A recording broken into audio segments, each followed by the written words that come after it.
Hello my dear friends, अस्सलाम वालेकुम, नमस्ते मेरे भारतवासियों, मेरे क्षेत्रवासियों। जैसा कि आप देख सकते हैं, मैं आज आई हूँ डॉक्टर तंजीला जी से मिलने के लिए।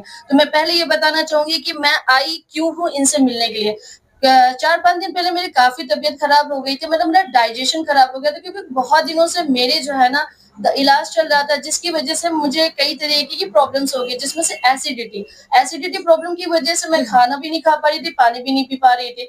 तो लोगों ने मुझे सजेस्ट किया कि आप जो है ना डॉक्टर तंजीला के पास जाइए, वो आपको बहुत अच्छी दवा देंगे। तो लोगों ने मुझे बताया कि वो होम्योपैथिक डॉक्टर है। तो मैंने सोचा यार होम्योपैथिक तो काम करती नहीं है, लेकिन मैंने कहा फिर भी चलते हैं आज होम्योपैथिक, देखते हैं भाई कितना कारगर होती है। तो मैम मैं तो आपके पास आई भी हुई थी और मैं दिखा सकती हूँ आपको कि देखिए मैंने खाई भी है और मुझे बहुत फायदा हुआ है। तो आज मैं इसीलिए आई हुई हूँ कि मैं अपने व्यूवर्स को भी बता सकूं कि होम्योपैथिक होती क्या है। तो आज मैं मैम से सवाल करने आई हुई हूँ और पूछने भी आई हूँ और आप लोगों की साथ में मदद भी करने आई हुई हूँ। मैडम सबसे पहले तो मैं ये जानना चाहती हूँ, देखिए मुझे तो होम्योपैथी पे भरोसा हो गया है, ठीक है ना? लेकिन पहले मैं आपको इनका इंट्रोडक्शन देती हूँ। तो मैम आप बताना चाहिए अपने बारे में। जी hello, I am doctor Tanzila Rifaqat, homeopathy infertility specialist. हमारी क्लिनिक गौस मंजिल के सामने डॉक्टर लाल पैथ लैब के जस्ट बगल में है। ओपीडी टाइमिंग सुबह 10 से शाम 4 तक है। एवरी मंडे फ्री कंसल्टेशन है। तो जैसा कि शादमा जी ने कहा कि होम्योपैथी काम करती भी है कि नहीं, ये सबसे बड़ा मिथ है लोगों के दिमाग में कि होम्योपैथी स्लो काम करती है। कुछ केसेस में जो क्रॉनिक केसेस हैं, जितना टाइम लगा उसे बढ़ने में आगे 50 से 5 साल जो बीमारी बढ़ी हुई होती है उसको क्रॉनिक केस बोलते हैं। तो उसका आधा टाइम तो लगेगा उसे रिटर्न होने में भी। एक्यूट केस में स्लो काम नहीं करती है। मैं जैसे आपको एक एग्जांपल देना चाहूंगी कि जो भी पेशेंट होते हैं थायराइड, डायबिटीज और हाइपरटेंशन के जो पेशेंट होते हैं, उन्हें लाइफ लॉन्ग एक मेडिसिन लेनी ही पड़ती है। एक टैबलेट उन्हें पूरी जिंदगी खानी ही पड़ती है। होम्योपैथी में ऐसा नहीं है। होम्योपैथी में हम with in couple of years धीरे धीरे डोज टेपर करते हैं और ऐसा टाइम आता है कि मेडिसिन बंद हो जाती है।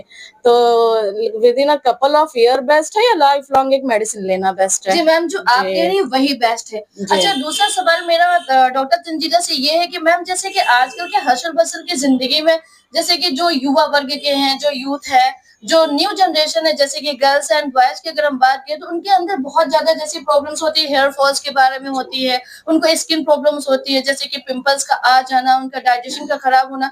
तो उस बेस पे जो हमारे न्यू जनरेशन, उनके लिए कितना बेस्ट होगा मैम ये? होम्योपैथी स्किन रिलेटेड इश्यूज जो है, हेयर रिलेटेड इश्यूज में बेस्ट काम करती है।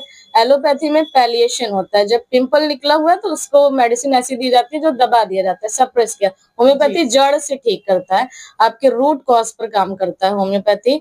ज्यादातर अभी तो बच्चों में, छोटे छोटे बच्चों में स्ट्रेस ट्रिगर कर रहा है, तो होम्योपैथी मेंटल सिम्टम्स लिए जाते हैं, आपके मेंटल स्टेट पे काम करती है होम्योपैथी। जी। अच्छा, तो मैं डॉक्टर संजीला से एक सवाल और ये करना चाहती हूँ और साथ ही साथ मैं ये जानना चाहती हूँ कि 90% केसेस शुगर के बहुत आ रहे हैं मैम, और जो शुगर पेशेंट हो जाते हैं शायद उनको रोज मेडिसिन लेने की जरूरत होती है ना? हाँ, शुगर, थायराइड और बीपी के जो पेशेंट है, उन्हें रेगुलर एक मेडिसिन लेनी ही पड़ती है और एलोपैथी में उसका डोज बढ़ते जाता है। केस भी बढ़ता जाएगा, इंसान की सीवियरिटी, बीमारी भी बढ़ती जाएगी और डोज भी बढ़ता जाएगा, क्योंकि आप एक डोज पर फिर बॉडी रेजिस्टेंट हो जाती है। 500 है, 1000 mg। होम्योपैथी में डोज कम होता है धीरे धीरे। तो यही होम्योपैथी की खासियत है। Yes ma'am.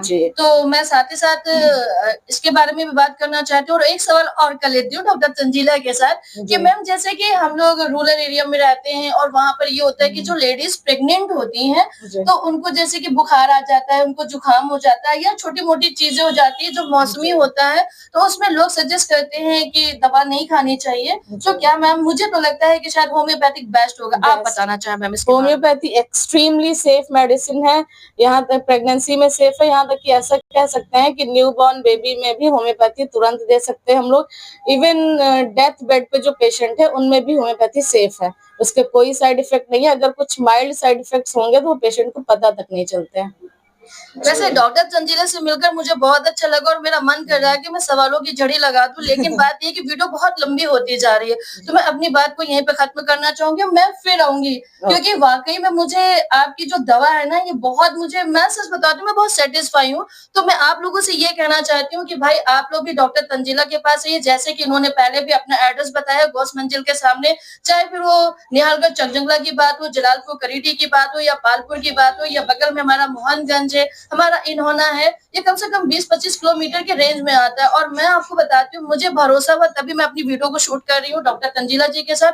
तो आप लोग भी आइए और डॉक्टर तंजीला से कंसल्ट किया। जहाँ तक कि आपने मुझे ये बताया कि मंडे को आप जो है फ्री ओपीडी रहती है, अच्छा। कंसल्टेशन चार्ज नहीं लिया जाता। अच्छा, तो जी। मंडे वाले दिन जो रहता है वो फ्री रहती है, तो आप लोग आइए।